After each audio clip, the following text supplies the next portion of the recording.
Hello, everybody, and welcome back to another episode of Overwatch Weekly.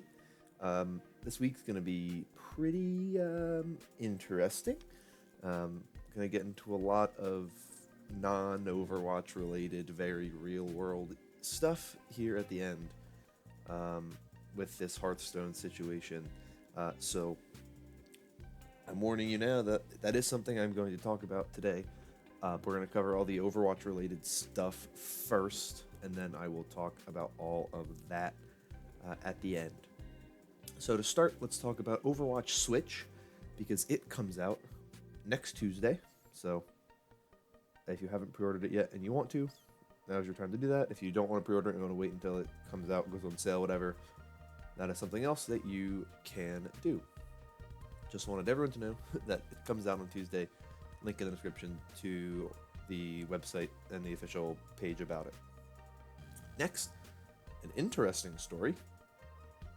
This story comes from Polygon, though I just saw it originally on Twitter, and I guess it comes from Amazon technically. Scholastic publishing Overwatch book starring Numbani hero Ify Oladele. So Blizzard Entertainment has Overwatch Comics, a comic book, or a cookbook, and plenty of digital shorts. Now expanding into a new venue, young adult fiction, Scholastic will publish an Overwatch novel titled The Hero of Numbani in 2020, a Blizzard representative confirmed to Polygon. An Amazon listing for the book detailed the story. The Hero of Numbani centers on Numbani hero Ify Oladele, the young girl who created Orisa. You probably remember her from the Doomfist attack on Numbani's OR-15 bots. After the attack, Oladele built Orisa from the remains. And here's the description from Amazon. In the technologically advanced African city of Numbani, in the not-so-distant future, humans live in harmony with humanoid robots known as Omnics. But when a terrorist tries to shatter that unity, a hero named Ify Oladele rises. Ify has been making robots since she was little, machines to better her community and improve people's lives. But after she witnesses Doomfist's catastrophic attack on the city's OR-15 security bots, Ify feels the call to build something greater. A true guardian of Numbani. While Doomfist sows discord between humans and Omnics, Ify engineers an intelligent and compassionate robot, Orisa, named after the powerful spirits who guide her people. Orisa has a lot to learn before she's ready to defeat Doomfist, but Ify has some learning to do too, especially when it comes to building and being a hero. With Doomfist rallying his forces and the military powerless to stop him, can Ify mold Orisa into the hero of Numbani before it's too late? This action-packed novel features the fan-favorite characters Ify, Orisa, Doomfist, and Lucio in an all-new original story, straight from the minds of the Overwatch team and critically acclaimed author Nikki Drayden. I don't know why I can't read today.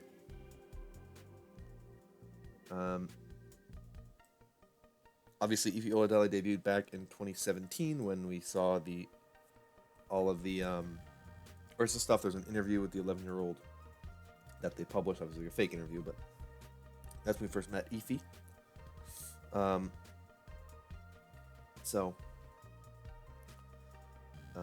That's there is to know about that. And according to Amazon, the book will be released in May of 2020. So that is all that about this book. The next story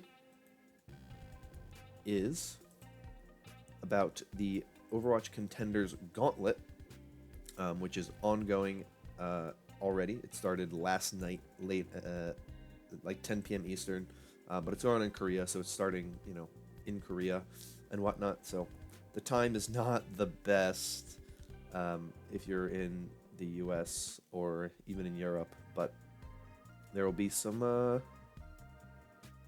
fun stuff. So the teams. What teams are competing in the Gauntlet? How is it working? All that kind of stuff. So, there's 10 teams that make it. The format is that 8 of the 10 teams will be split into 2 groups and play in a double elimination bracket. In that group, they play in a double elimination bracket. Then, from that, they go into a 8-team double elimination finals bracket. So one of those teams of the 4 gets eliminated.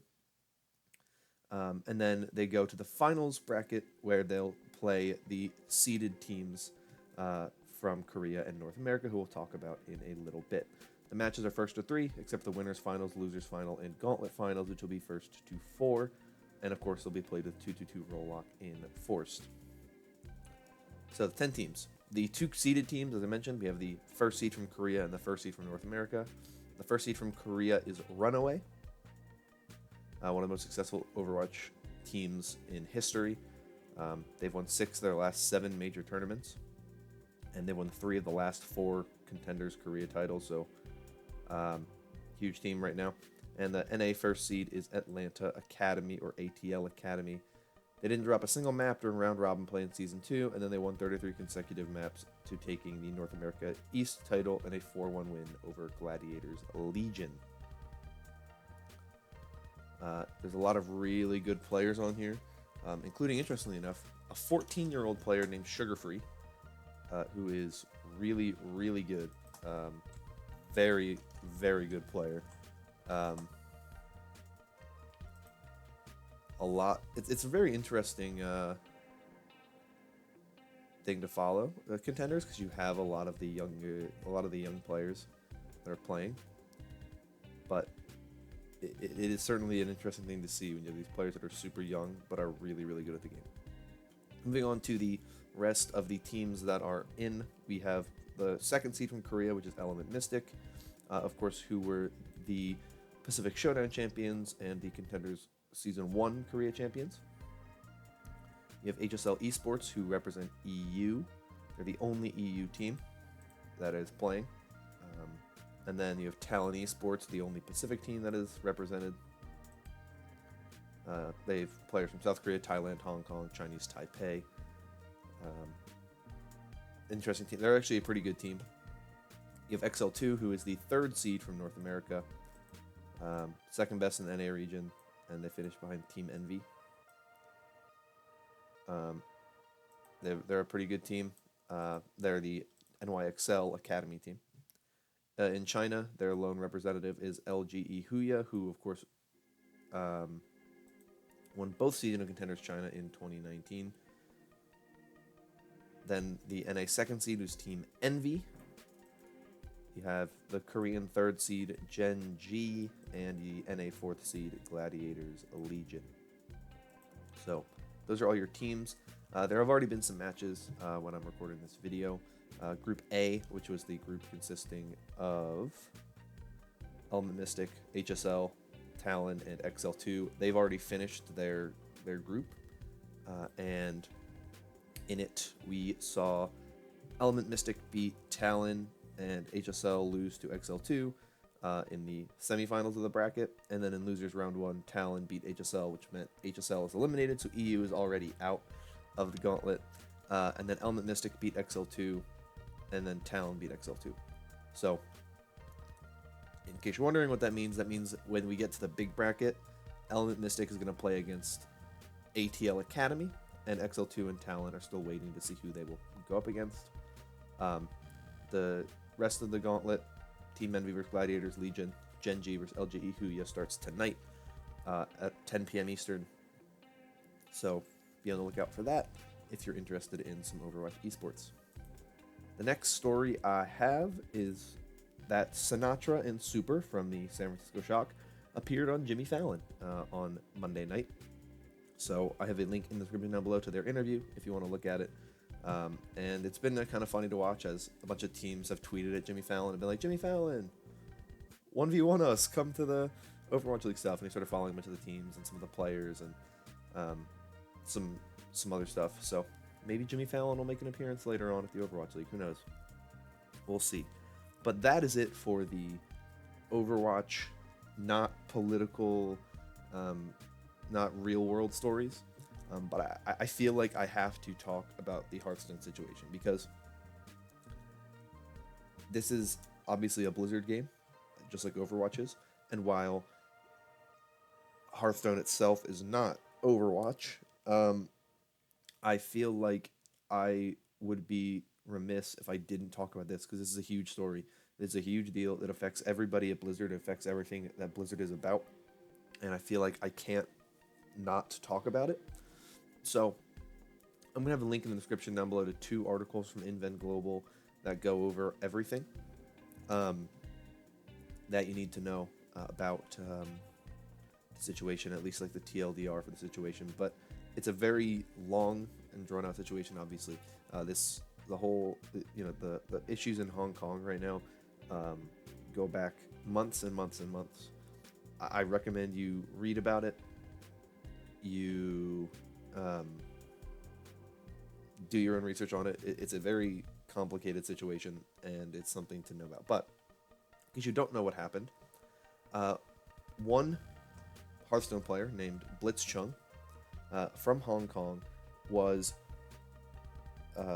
doing an interview after he finished a match in a big Hearthstone tournament. And after the match, he's getting this interview, and he yells into the mouthpiece, or he yells into the mic, "Liberate Hong Kong, revolution for our age," or revolution of our age. Now he says it in Chinese. I don't speak Chinese, but that is what all the translations have said. The casters, after the fact, who'd been interviewing, kind of hide behind their desk, and they're like, "Okay, that's it, Blitz, bro." And then they cut to an ad break very quickly after that. So that was what happened. And the situation was, what are we going to see happen? So the first thing that happened was Blitz Chung gave a statement pretty much right after the whole thing happened. And he said, "As you know, there are serious protests in my country now. My call on stream was just another form of participation of the protests that I wish to grab more attention. I put so much effort in that social movement in the past few months that I sometimes couldn't focus on preparing my Grandmaster match. I know what my action on stream means. It could cause me a lot of trouble, even my personal safety in real life. But I think it's my duty to say something about the issue." So for a couple days, it was just kind of what happened, and there was nothing really that had happened after the fact. But eventually, Blizzard did take their action, and they released a statement, and it was not in support of Blitz Chung and what he did. So their statement, I will read you the whole statement, is: "During the Asia Pacific Grandmasters broadcast over the weekend, there was a competition rule violation during a post-match interview involving Blitz Chung and two casters, which resulted in the removal of the Match of Odd replay.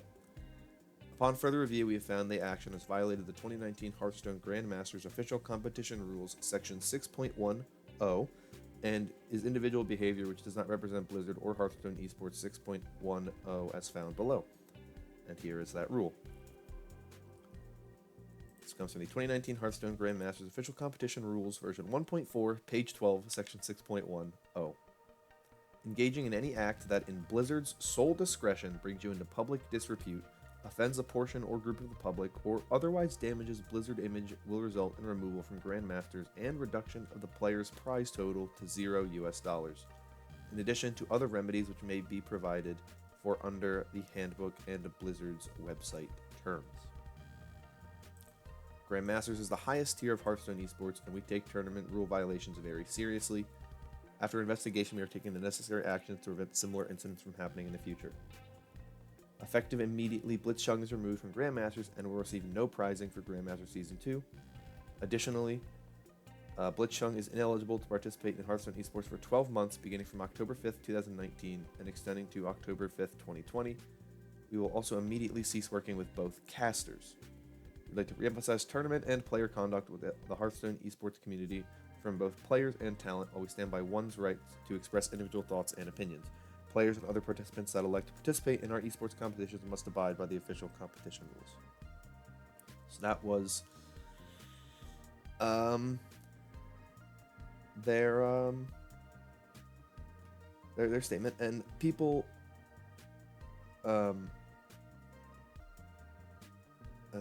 they said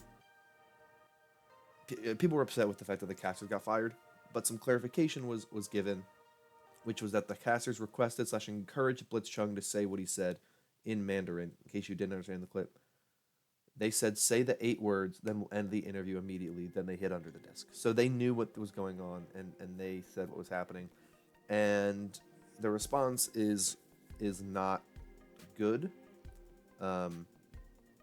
Obviously,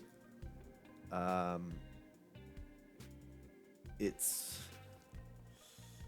a tough thing to really look at, And it's very difficult to kind of look at the situation and not feel a little disappointed in Blizzard.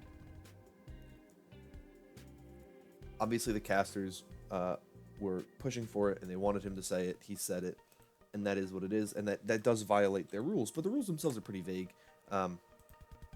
You know, engaging in any act that in Blizzard's sole discretion brings you into public disrepute, offends a portion or group of the public, or otherwise damages Blizzard image will result in removal from Grandmasters. Well, it hurts their image literally only with China. And that's all they care about. Because China is the only thing that really matters. Now, China is very important. A Chinese company, Tencent, has a lot of the kind of power in the video game industry. They 100% own Riot Games and 5% share in Activision Blizzard. So there's kind of this whole thing with this about, you know, it's Chinese censorship, and I think, yeah, I think a lot of it is probably Chinese censorship and the power that China has in the gaming industry, and specifically over Hearthstone and Blizzard and whatnot. But at the same time, like, it's just a bad situation to be in anyway. You know, it's a problem of, you know, what would have happened if it was a different player, and it was a different situation. You know, like, if it was about something in the US, if it was about something in the EU, how would the reaction have been? Would it have been the same? Would it have been different? You know, it's really hard to tell. So we don't know yet. We haven't seen anything yet to really fully dive into this whole thing, and how it would have been if it was another group. But it's a bad thing to do anyway. And a lot of people are going to go out there and say this is a suppression of freedom of speech. It's technically not. One, because of the guys from Hong Kong, so the U.S. laws don't apply there. Two, the freedom of speech is only guaranteed by the government. It's the government can't pass laws that suppress your free speech. It has nothing to do with companies. Companies can make it where you can say you can't say this stuff publicly, and you just kind of have to abide. It's a complicated situation. It's a stupid situation, I think, on Blizzard's part. I don't think they should have done what they did. I think that what they did was wrong. I don't think they should have suspended the guy, but they did. So that's what it is. That's where we are right now, and that's the unfortunate thing. So yeah, that's all I got for you right now. Like I said, this is a tough situation. This is a really interesting and complicated situation. I'm very, very, very split on a lot of this, but not even like. I just think it's really just Blizzard should have. There was no. If you're Blizzard, in some way you lose in this situation, right? Yes, you may lose public support by doing by doing what they did, but you're not gonna lose support from the people who have a share in your company, who make decisions for your company, right? People are gonna get fired if they don't do anything about the situation, and people are gonna get fired if they do something about the situation. They were put in a very bad situation. They picked what they felt was right. I don't agree with what they did, but they did what they did. There's no changing that now. They're not going to go back on their word and change it. And that's really where they are. It's a very, very, very, very complicated situation. The entire situation with China and Hong Kong is very complicated in and of itself. This is even more complicated. It's a whole thing, right? And Blizzard, they did what they did. But, at the end of the day, the thing you have to realize is this is not a decision that would have been made by someone like Jeff Kaplan or Overwatch Team 4. the Blizzard Team 4, who is the Overwatch team, they would have had no say in what happened. This is an Overwatch esports decision, a Hearthstone decision, a J. Allen Brack, top of the Blizzard food chain decision. This isn't going to be a decision that's made by a Joshua No, right? Or a Keith Moran, right? These people who are a part of the Overwatch team. So do not, if you're going to go on Twitter or you're going to go on Reddit, do not go in and bash the Overwatch team. They would have had nothing to do with any of this. I don't think people assume they had anything to do with this, but I just want people to know that they had nothing to do with this. The Overwatch team, completely separate from this whole situation. But I wanted to bring light to it because it has to do with Blizzard, and Blizzard as a whole is going to get some backlash and some flack for all that's happening. I want people to understand why. If people just see people are boycotting Blizzard and whatnot, this is the reason why. So that's why I wanted to talk about this. But that's where I'm going to end this video off. Not on a super happy note, unfortunately, but it's the real world, and sometimes that kind of stuff happens. But if you enjoyed this video, consider liking and subscribing. Comment down below your thoughts on anything that I talked about today. I think I would definitely love to hear your opinion. But that's all I got for you today. So thank you for watching. I'll see you all in the next video. I hope you all have a wonderful day. And yeah, I'm going to get out of here. So bye-bye, and have a good one.